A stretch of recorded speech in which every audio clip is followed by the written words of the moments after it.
Tu es chanteur des Trois Cafés Gourmands. Tout à fait.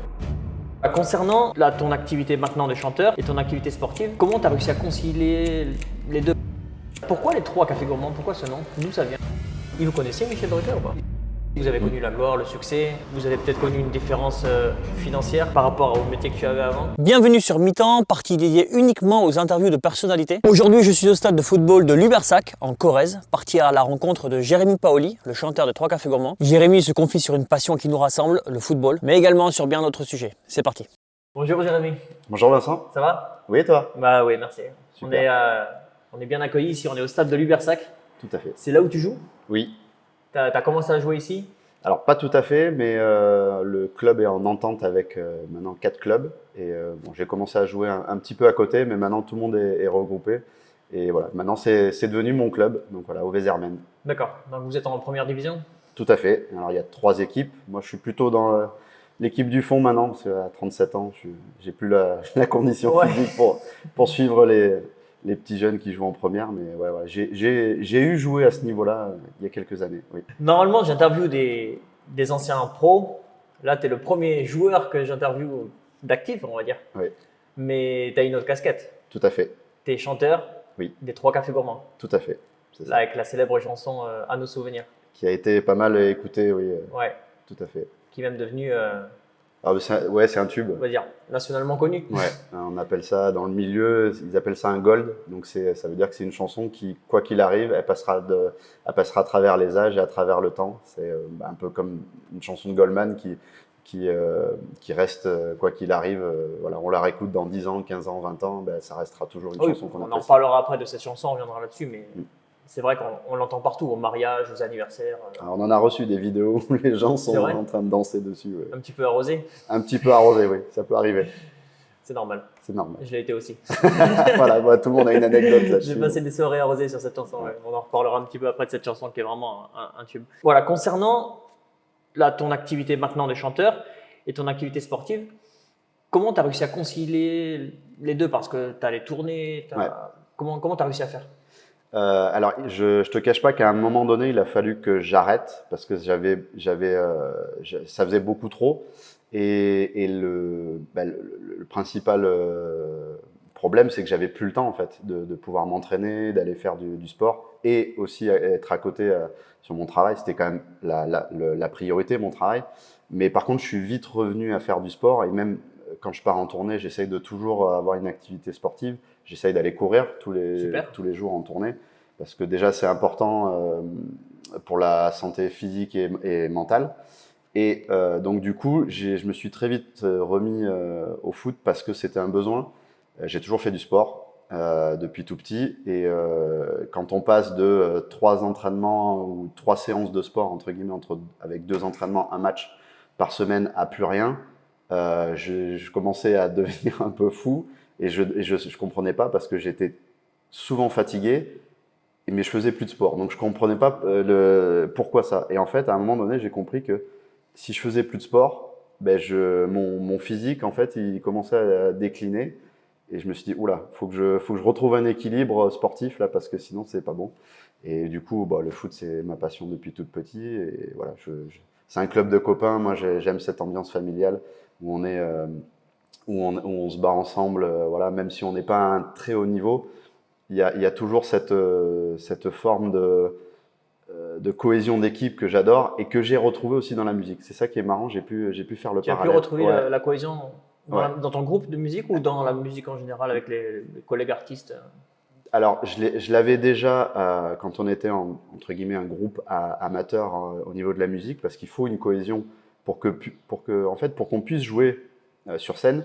Il y a plein de choses à mettre en place. Donc, il y a la scène, il y a les techniciens, il y a des fils, il y a du matériel. Et en fait, il y a ces gens-là. Au début, c'est moi c'est le groupe nous-mêmes. On installait notre matos et on jouait. Et en fait, si on ne fait pas cette préparation-là, on ne peut pas jouer. Et puis, si on ne le fait pas bien, ça va mal se passer le concert. Donc, en fait, on est obligé de se faire confiance les uns les autres pour que justement le show puisse arriver. Et plus on évolue et plus on devient professionnel. Donc, ce qui est le cas maintenant, c'est que maintenant, il y a des équipes dédiées, des équipes techniques qui font ça. Et en fait, tu es obligé de leur faire confiance. Et puis, si tu as un souci, tu es obligé d'aller les voir et d'en discuter et d'essayer de régler le problème. Et donc, en fait, si il n'y a pas cette cohésion de groupe et cette forme allez, on a un projet et on y va ensemble, eh ben, si on n'a pas ça, ça ne marche pas. On retrouve ça aussi dans les entreprises, mais c'est un peu différent parce que le live, il peut se passer n'importe quoi. Dans une entreprise, s'il se passe un événement, on va dire lambda, bon, on va réfléchir, on va attendre, on va patienter. En live, s'il y a un problème qui se passe à un instant T, il faut le régler tout de suite. Tout de suite, et oui. Sinon, le show peut pas se faire. Donc c'est un peu pareil, on a un peu cette urgence quand on joue au football, voilà, à un moment donné, il y a une situation critique, il faut aller aider son copain, il faut faire l'appui soutien qui va bien. L'attaquant revient défendre parce que le défenseur est monté. Voilà, et en fait, tout cet aspect où j'ai pu pendant des années jouer en équipe, je l'ai retrouvé en fait dans la musique parce que c'est un peu les mêmes constructions, c'est un peu on a besoin des uns des autres. Donc, c'est génial. Super.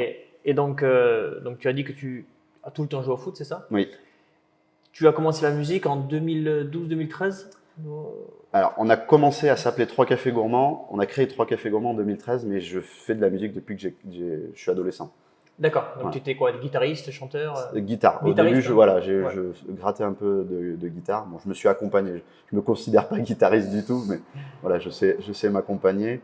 Et j'ai accompagné au début Mylène, qui est donc Mylène la chanteuse. Mylène Sébastien. Voilà, et Sébastien est venu nous rejoindre un petit peu plus tard, à l'adolescence. Toi, tu connaissais Mylène d'ici? Elle est oui. Corrézienne aussi? Oui, ouais. Mais en fait, Sébastien, Mylène et moi, on est amis d'enfance. Les parents de Mylène étaient amis. Donc en fait, Mylène, je la connais depuis toute petite. Oui. Et Sébastien, on a de la famille en commun et ses grands-parents habitent à 1 kilomètre à vol d'oiseau de chez mes grands-parents à moi aussi. Donc en fait, toutes les vacances, on les passait ensemble. D'accord, oui. Donc vous vous êtes dit, on va créer un petit groupe. J'ai vu que vous avez commencé dans des restaurants, dans des cafés. C'est bien, c'est génial. Vous ne vouliez pas forcément devenir ce que vous êtes devenu maintenant. Ouais. On ne sait pas être pro de la musique. Ouais, voilà. En fait, on faisait de la musique comme d'autres font du foot, du rugby, amateur. Voilà, du badminton. Et tu sais pas pourquoi il y en a un qui perce un joueur, un footballeur? Voilà, c'est exactement pareil et ça nous est arrivé de la même manière. Mylène avait plus un chemin vers l'artistique, elle, c'était vraiment un choix pour elle. Et puis, vu que ça se passait bien entre nous, on a dit, on va essayer de faire monter le groupe voilà, du mieux qu'on peut. On va faire de la musique et puis on va essayer de monter un petit peu et d'essayer de faire toujours de plus belles dates. Et comment vous avez réussi à faire monter ce groupe, justement? On dit souvent que c'est pas nous qui l'avons fait monter, mais c'est le public en fait. C'est le public qui nous a toujours poussé à être plus loin, plus haut, plus grand, plus fort. Un exemple tout bête, c'est qu'on faisait des concerts et à la fin des concerts, ils nous disaient mais en fait, qu'est-ce qu'on peut on peut repartir avec quelque chose de vous, un petit truc, un porte-clés, un CD, un machin. Ouais. Vous disiez ça les gens? Ouais. Et en fait, on n'avait rien au début et on se disait mais en fait il faudrait qu'on fasse un CD. Bon allez, on se renseigne. Comment on fait un CD? Il faut qu'on aille en studio, il faut qu'on fasse ceci, il faut qu'on fasse cela. Et voilà, donc on a poussé les premières fois à la porte d'un studio, on n'y connaissait rien, on s'est pas fait prendre pour des débutants, mais on était débutants, donc forcément on avait des questions bêtes, quoi. Et le premier studio où on est allé, le monsieur Jean-Jacques qui est de Brive, qui a été adorable, il a vu le potentiel. Et il a essayé de nous accompagner du mieux possible. Il avait eu aussi une petite carrière dans la musique, lui, personnellement, en tant que chanteur. Et il connaissait un peu déjà les codes du métier et il nous a expliqué plein de choses. Et voilà, c'est toutes ces petites choses mises bout à bout qui ont fait que, on a appris un petit peu ici, on a appris un petit peu là. On a rencontré des gens qui ont été hyper bienveillants et qui nous ont expliqué les choses. Il ne faut pas croire, il n'y a pas que des gens qui sont mauvais dans ce monde-là. Il y en a, bien sûr, comme partout. Tout le monde ne tourne pas à la cocaïne. Non, voilà, tout le monde ne fait pas ça et tout le monde ne veut pas que ton argent. Et voilà. En fait, voilà, et on est arrivé petit à petit à faire de plus en plus de gros concerts, notamment à passer à Brie Festival, à faire des scènes et des tremplins. Et voilà, et le public était toujours là, toujours plus nombreux. Et on a commencé à faire nos compositions.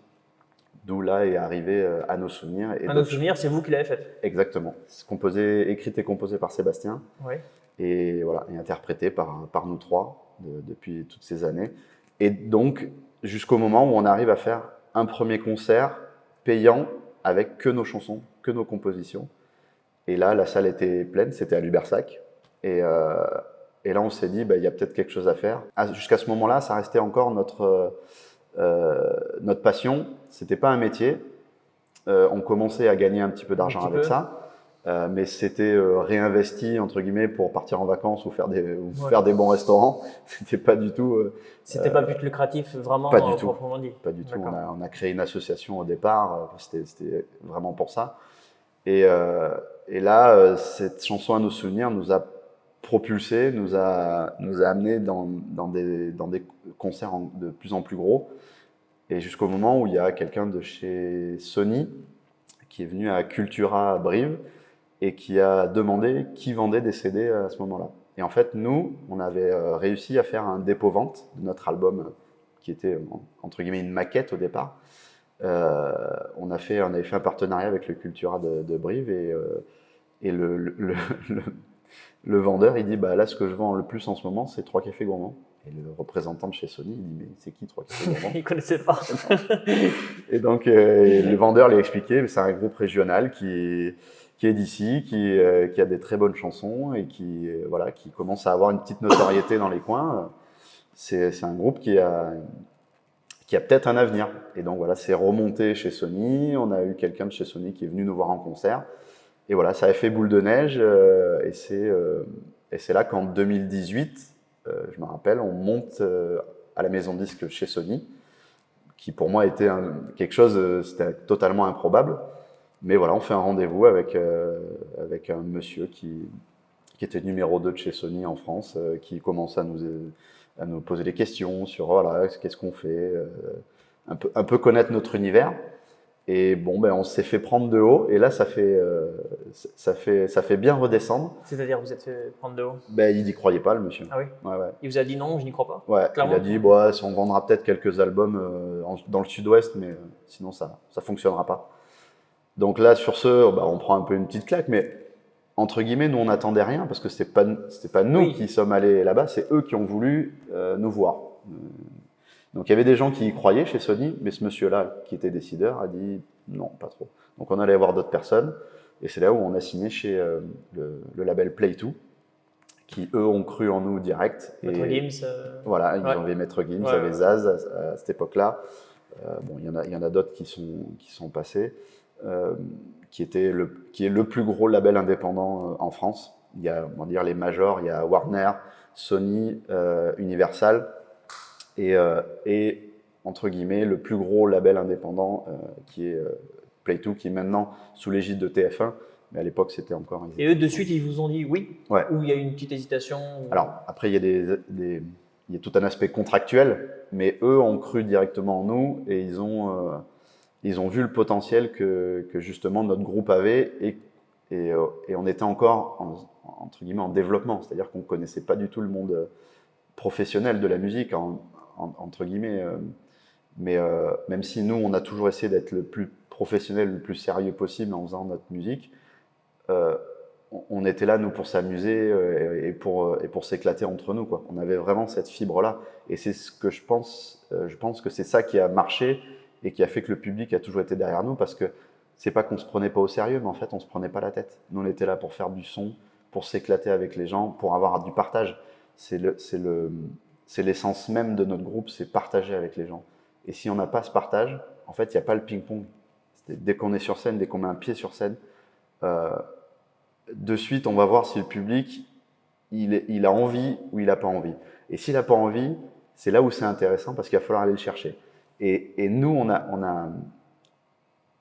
on a construit notre métier comme ça, parce que, comme tu disais, on a commencé à animer des repas, à aller dans des petites fêtes, et des fois les gens ils sont pas là pour toi, ils sont là, ils vont faire autre chose, et puis il faut arriver à capter leur attention.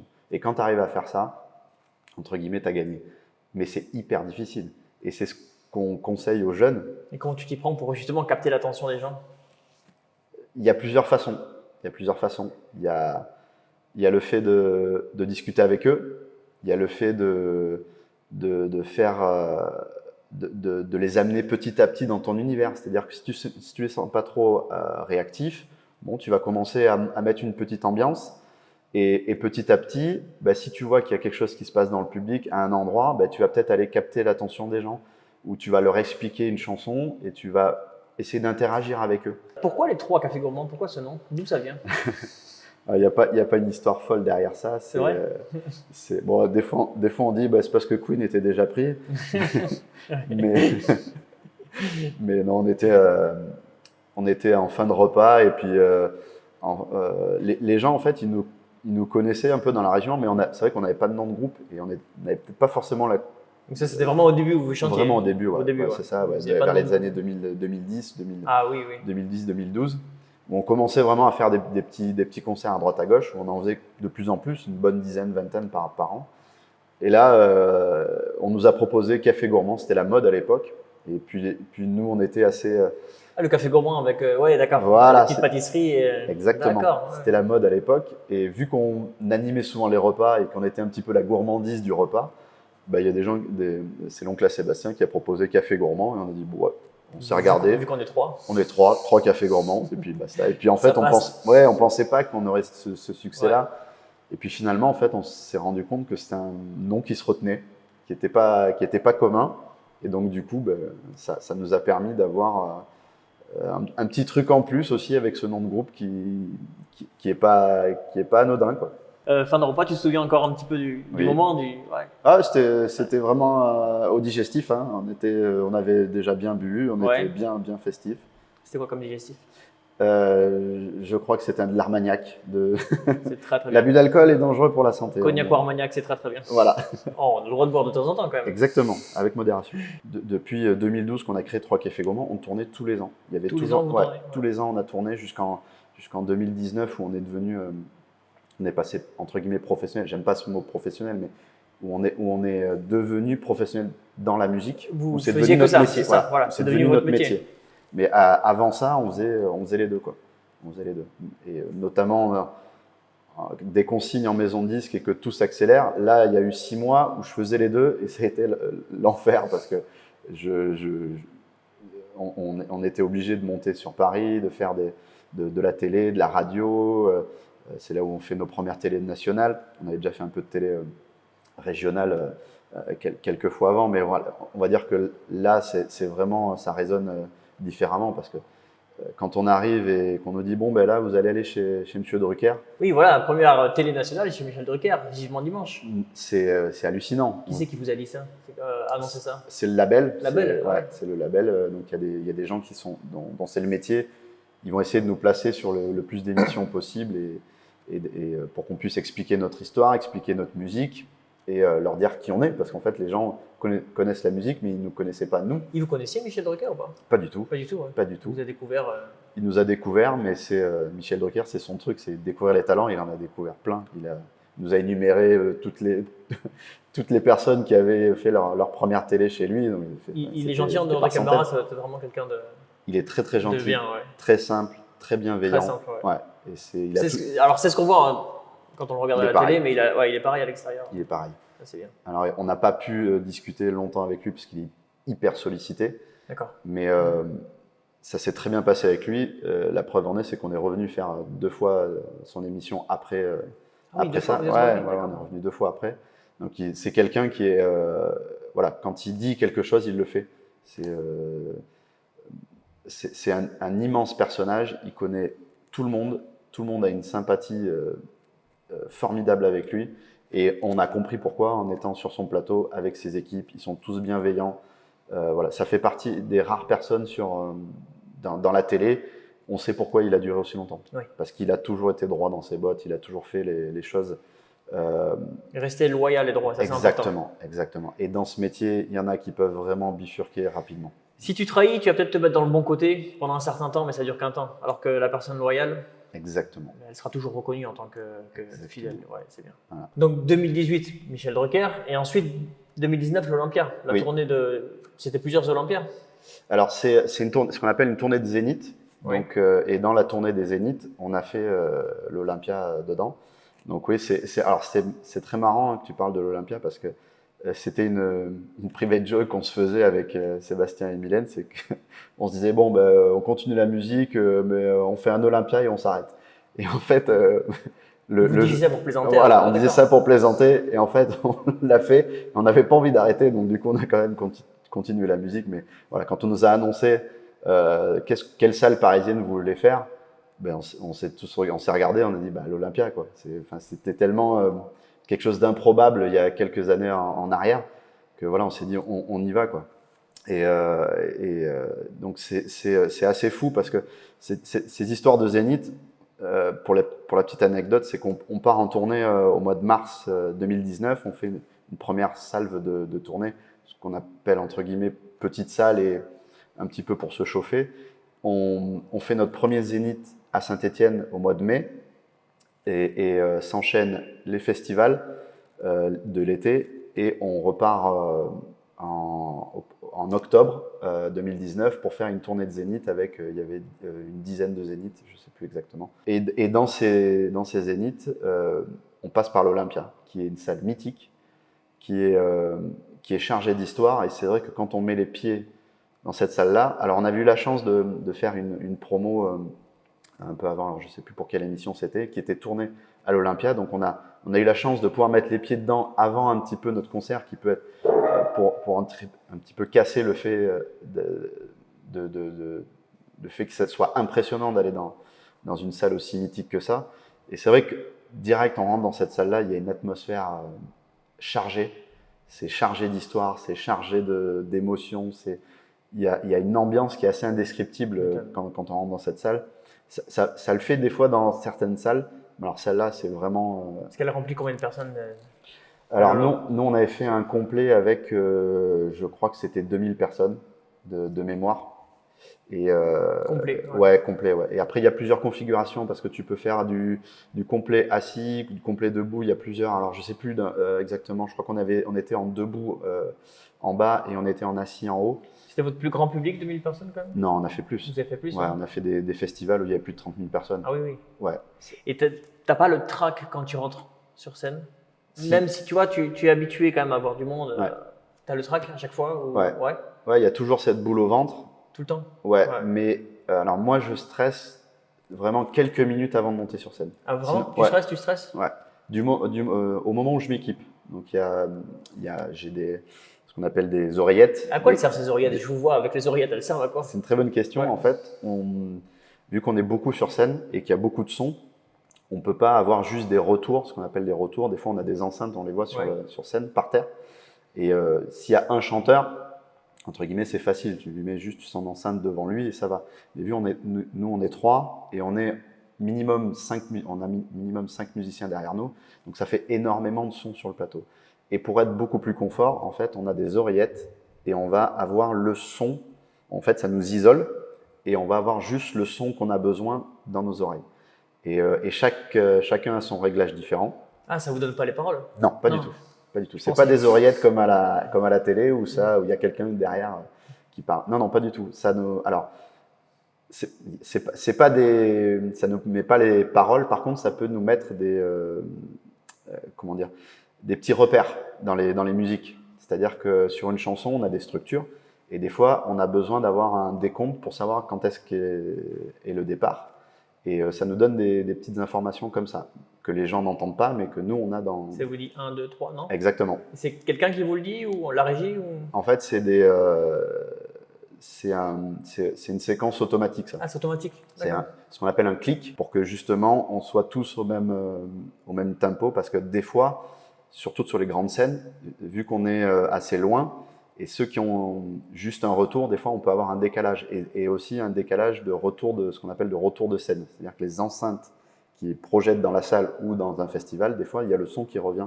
On a cet effet ping-pong qui peut être dérangeant. Donc, du coup, on a toujours ce repère rythmique dans les oreilles qui est fait par la batterie. Mais pour être encore plus confort, on a ce clic qui nous fait du décompte. D'accord. Donc, c'est pas du tout les paroles. Oui. On n'a pas du tout ça. Mais pour le track, tu devrais prendre un fond de whisky, tu sais. Alors, chacun a son astuce. Mais je crois qu'il y a des chanteurs qui font ça. Il y en a qui font ça. Moi, j'ai essayé, ça marche pas du tout. Donc, faut surtout pas faire ça. Et on a tous notre petites habitudes. Bah, c'est comme un match de foot ou comme des gens qui se préparent avant un événement sportif. Il y en a qui ont besoin d'être seuls, isolés. Exactement. Toi, c'est plus quoi? Moi, j'ai pas besoin d'être seul.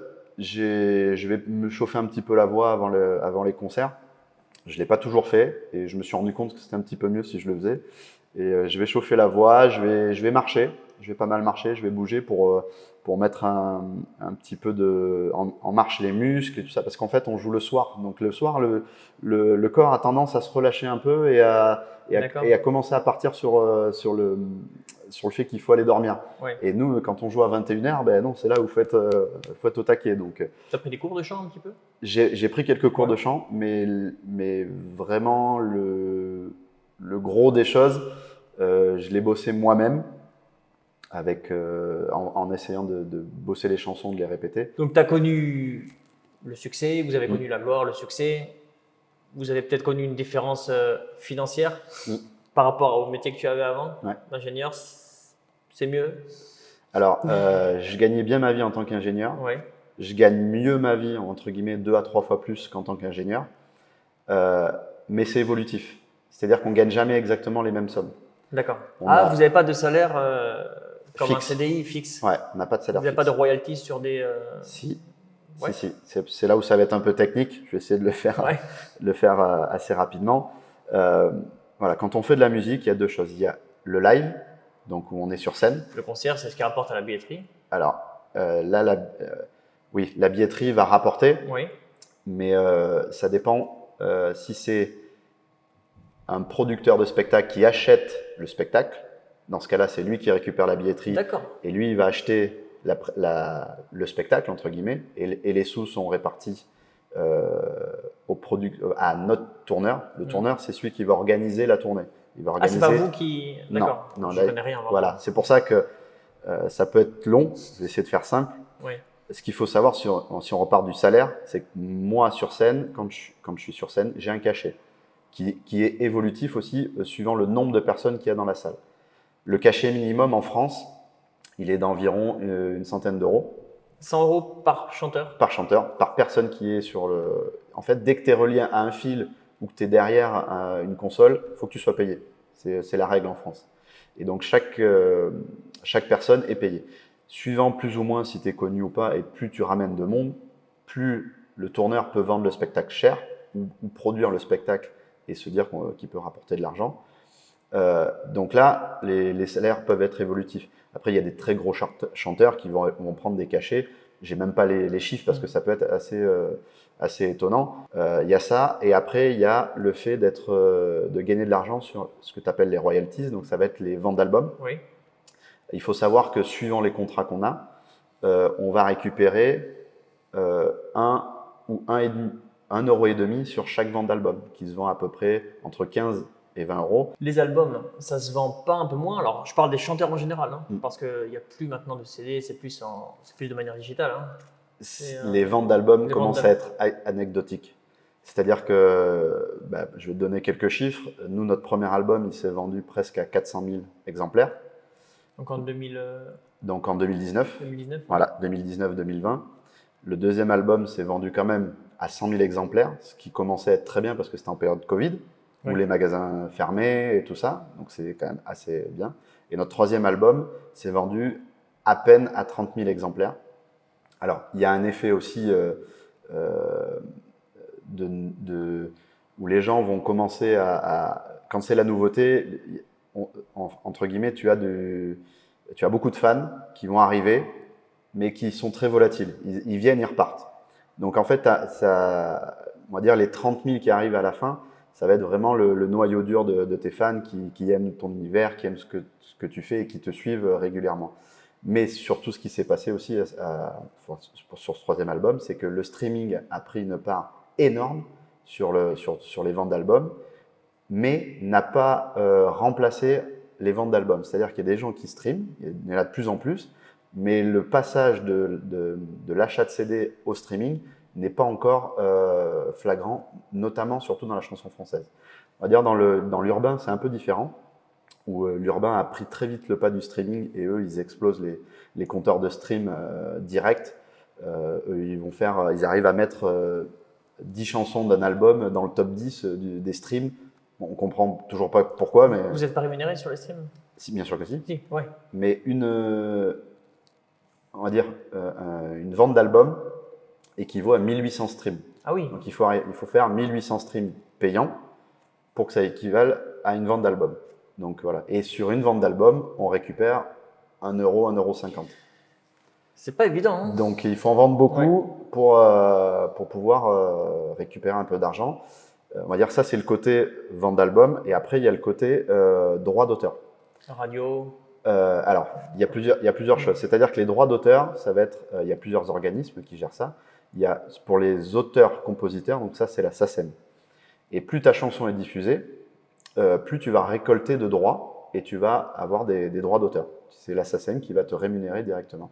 Donc, il y a je ne sais pas s'il y en a qui savent ou pas, mais dès qu'on organise un concert ou une fête de village, ou dès qu'il y a de la diffusion de musique, il y a des gens, ils payent de la SACEM. Et c'est cet argent-là qui est récolté à tous les événements musicaux qui fait que nous, les artistes, on est rémunérés. D'accord. Et cette rémunération revient aux chansons qui sont le plus diffusées. Voilà. Il y a cette partie-là et il y a des droits d'interprétation. L'exemple typique, c'est Johnny qui a écrit une chanson ou deux dans sa vie, mais qui a interprété toute sa vie les chansons des autres. Mais lui, il ne touche pas de SACEM. Il touche de ce qu'on appelle l'ADAMI. C'est l'organisme qui récolte les droits pour les interprètes. D'accord, je ne savais pas du tout ça. Voilà, c'est pour ça qu'il y a plein de manières d'être rémunéré quand on fait de la musique. Mais les gens ne connaissent pas bien tout ça. Et après, il y a du côté musicien, il y a les interprètes musiciens, et ça, l'organisme s'appelle Aspedidam. Donc plus tu interprètes les chansons des gens, notamment en concert, ben voilà, tu vas toucher de l'Aspedidam. Ou si tu enregistres un album en tant que musicien, tu vas toucher de l'Aspedidam. D'accord. Et là, donc maintenant, Mylène part du groupe. Oui. Vous avez retrouvé une autre chanteuse? Officiellement, non. Officieusement, on a quelqu'un. D'accord, donc c'est un secret, on dit rien. C'est un secret. On sait maintenant que la nouvelle chanteuse s'appelle Julie. Et donc vous n'allez pas faire de concert pendant, je présume, quelques mois là? Oui, tout à fait. Parce qu'il faut le temps de préparer un nouvel album. Voilà, donc il est en préparation. Il est en préparation. Voilà, après on a commencé à travailler dessus déjà depuis l'année dernière avec Sébastien. D'accord. Et on commence à faire des maquettes. Donc là, on fait, c'est souvent un guitare-voix ou avec un petit piano. Et on écrit les paroles sur un coin de table. Et après, on va aller en studio, on va essayer de donner une couleur à cette chanson. Donc là, c'est ce qu'on appelle des pré-productions. Et une fois que ça c'est bien avancé, eh bien, on va faire les versions définitives. Et là, on est quasiment aux versions définitives, ce qui va nous permettre de pouvoir sortir un single au mois d'octobre. En octobre là? Ouais, en Comment il octobre s'appellera? 2024. C'est un secret ou pas? Je peux pas le dire encore. C'est vrai? Ouais, je peux pas. D'accord. J'ai pas le droit de le dire. Il n'y a pas de problème. J'ai pas rien, c'est comme ça. Mais on le saura très vite à la rentrée, on le saura. D'accord. Vous avez le nom de l'album, vous avez tout? On a le nom de l'album, on a quasiment toutes les chansons. Et voilà, on va finir les enregistrements au mois de septembre. Donc c'est pour ça que je peux rien dire avant le mois de septembre pour l'instant. Ah, je comprends, c'est normal. Voilà. Mais que les fans se rassurent, on aura un nouvel album qui sortira l'année prochaine. D'accord. Et donc pour reprendre ta question sur les tournées, donc là cette année on tourne pas vu qu'on est en studio et on va partir en ce qu'on appelle faire de la promo.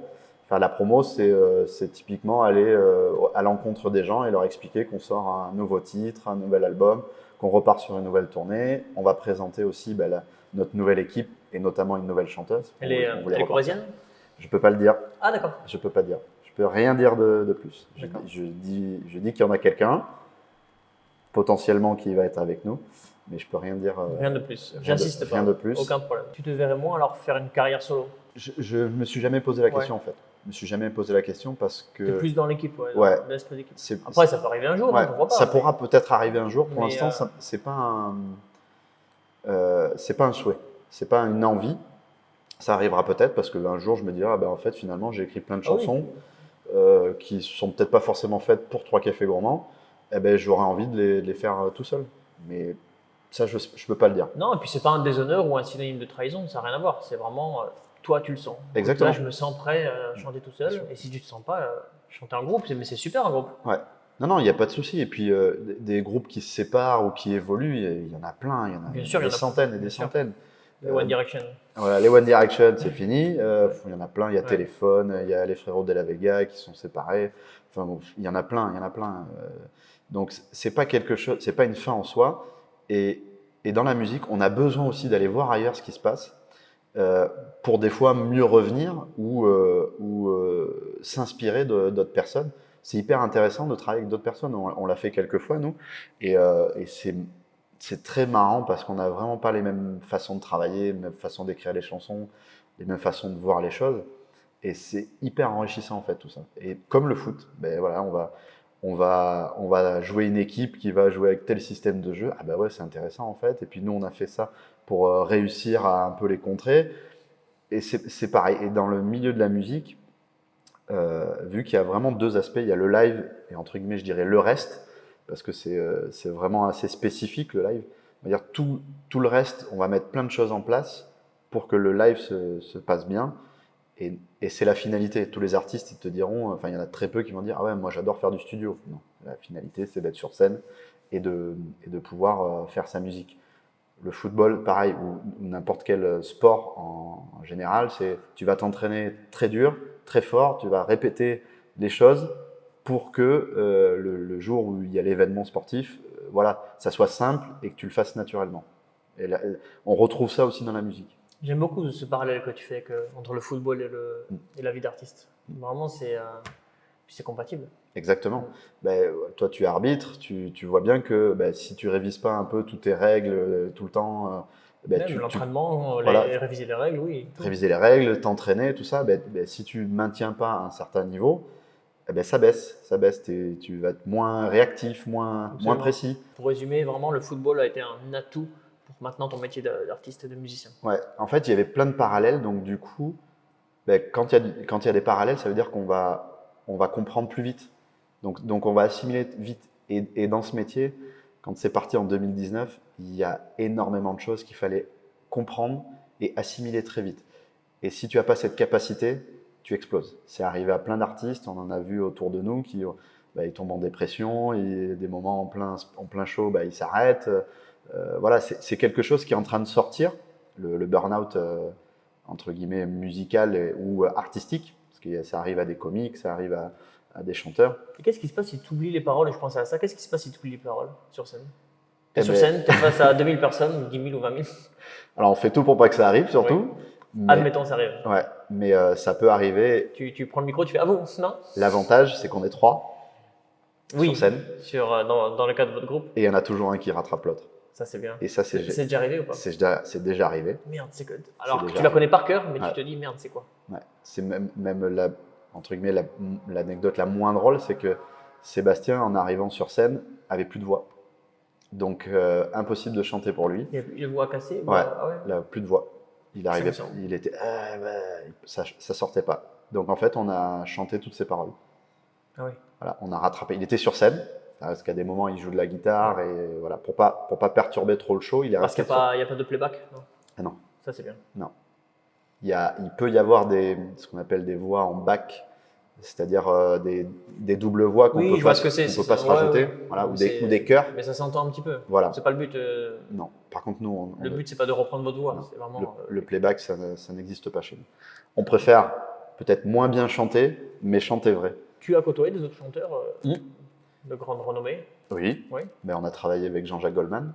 Bien. Ce qui est pas mal. Ah oui, c'est plus que pas mal. Ouais, on a eu la chance de pouvoir travailler avec lui sur une chanson où il nous a proposé une chanson avec, il y avait deux ou trois couplets et le refrain.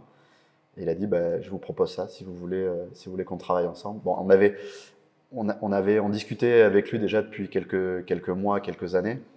Et on lui avait glissé gentiment, écoute, si tu as une petite chanson pour nous, on serait ravis de pouvoir la chanter. Et il nous avait dit, non, j'écris plus pour personne, j'écris un peu pour les copains, mais je suis plus du tout entre guillemets, il dit, je suis plus dans le coup, la musique a tellement évolué. Et finalement, il l'a fait. Et finalement, il est revenu vers nous quelques mois après, il a dit, j'ai peut-être quelque chose, là, je me suis remis à composer un peu pour les copains, donc je me suis dit, ça aurait été dommage de peut-être de pas concrétiser tout ça, tous ces beaux échanges. Et voilà, et on a pu travailler avec lui. Et il a dit, je vous donne ça. Cette chanson n'existera que si vous finissez d'écrire et que vous allez l'enregistrer. Moi maintenant, Et ça s'est fait. et ça s'est fait. C'est laquelle? Et c'est la chanson Quand du 3e album. D'accord. Voilà. Donc la chanson qui vous a rendu célèbre, on pourrait dire ça comme Oui. ça, c'est À nos souvenirs. Oui. C'est celle qui vous a propulsé, peut-être pas rendu célèbre, mais propulsé, propulsé par la célébrité, c'est ça? Enfin, la célébrité, on peut appeler ça comme ça. Oui, elle a Comment tu le définirais? elle a clairement fait qu'on en est là aujourd'hui. C'est-à-dire qu'on a une entre guillemets, on est connu nationalement et même un petit peu au-delà des frontières. Mais c'est vraiment cette chanson qui a tout changé et qui a fait basculer le groupe, entre guillemets, amateur à professionnel. C'est une chanson, quand on repart vraiment du début, c'est les premières fois où on l'a chantée. Alors, pour l'histoire, déjà, c'est une chanson qui était destinée à juste un espace familial. Elle a été chantée la première fois pour un baptême. Et c'était vraiment une chanson de famille, quoi. Ça a été écrit pour la famille et juste là. Donc c'est Sébastien qui l'a écrite, c'est ça? Exactement. Elle avait été écrite, pardon, pour la famille. Ouais, pour la famille, Ah ouais. pour un baptême.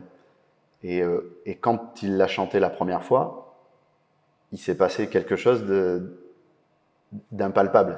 C'était quelque chose de... tout le monde est resté... Vous avez vu les gens vraiment Ouais, scotchés, ouais, figés? ouais. Waouh. Ah ouais.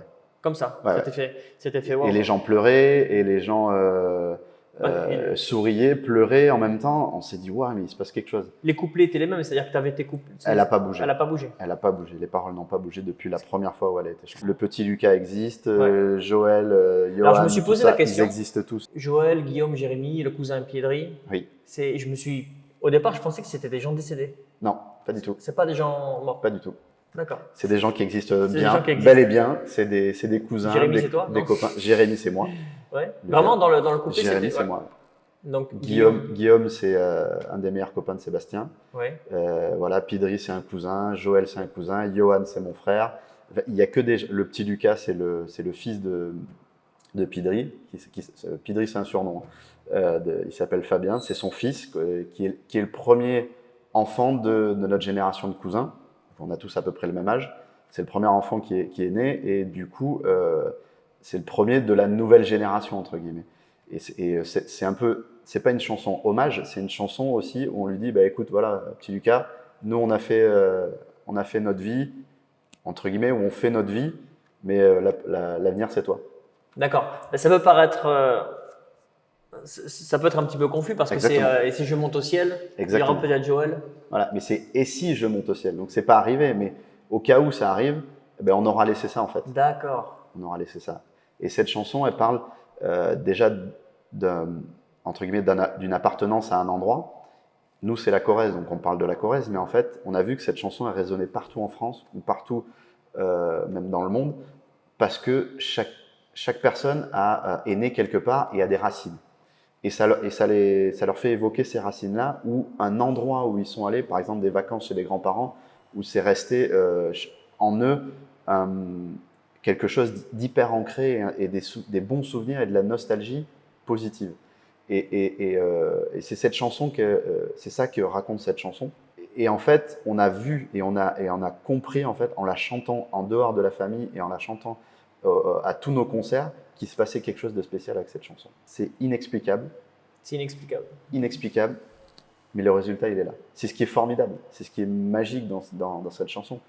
On a fait d'autres chansons qui ont bien marché, que les gens apprécient. Mais cette chanson-là, à nos souvenirs, elle est universelle. On a vu des milliers de vidéos où les gens la chantent en étant en soirée ou en étant en mariage, en baptême, à plein d'événements possibles, inimaginables. Il y a énormément de gens qui nous ont demandé est-ce qu'on peut la reprendre et changer les paroles pour telle ou telle cause. On a dit oui. Et puis cette chanson, en fait, maintenant, elle nous appartient plus. C'est bien ça. Elle nous appartient plus, elle appartient aux gens. Et ils se la sont appropriés. Et tant mieux, parce que c'est ça qu'on aime, c'est pour ça qu'on fait de la musique. Mais elle est synonyme de joie de vivre. C'est-à-dire que moi, je l'ai découvert avec des amis quand j'habitais le bassin d'Arcachon. Oui. Ça nous fédérait tous. Elle est fédératrice. Ouais, elle est fédératrice. Ouais. Et c'est exactement ce qu'on cherche à faire dans la musique. C'est fédérer, que les gens puissent partager ensemble, que ça crée de l'émotion. Et voilà. Et puis quand il y a un partage, ça donne une force. Et c'est ce va-et-vient qui est assez aussi pareil. C'est un peu compliqué à expliquer quand on l'a jamais vécu. C'est quand on est sur scène et qu'on voit l'échange qu'on peut avoir avec les gens, la force qu'ils peuvent nous donner. Et nous, ça nous renvoie à encore plus d'énergie. Et toute cette énergie qui circule fait qu'on passe 1h30 à 2 heures où on sort du concert, on est heureux, mais on est vidé. Et je suppose que c'est cette chanson que les gens attendent. Est-ce que vous la mettez à la fin? Oui. Tout le temps? Dernière chanson? Ouais, on s'amuse à faire des blagues tout au long du concert. Des fois, on se dit, voilà, la prochaine chanson va être une chanson de copains. Et là, tout le monde pense que c'est à nos souvenirs. En fait, non, ça va être une autre chanson qui parle d'amitié. Et voilà, on essaye toujours d'avoir des petits tricks comme ça qui font qu'on va l'amener d'une manière où des fois, les gens vont pas s'y attendre. Et paf, on va les cueillir quand même avec cette chanson qu'ils connaissent par cœur. Et nous, maintenant, on l'a chanté des milliers de fois où limite, on pourrait des fois en avoir un peu marre, mais on n'arrive pas en fait à en avoir réellement marre parce qu'il se passe toujours quelque chose avec cette chanson. Quoi qu'il arrive, à chaque fois qu'on la chante, il y a une situation différente, quelque chose de différent qui se passe. Il y a toujours un truc. Et ce qui fait, c'est la magie de ce métier, c'est que voilà, on fait du live, on est vraiment à l'instant présent. C'est ton couplet, Mimi Serre-nous à boire? Non. Mimi Serre-nous à boire? Si, Mimi Serre-nous à boire, c'est moi qui le fais. Ouais. C'est moi qui le chante. Ouais. Tu peux le faire? Mimi on va essayer de le faire pas trop. Mimi Serre-nous à boire, on a les yeux qui brillent.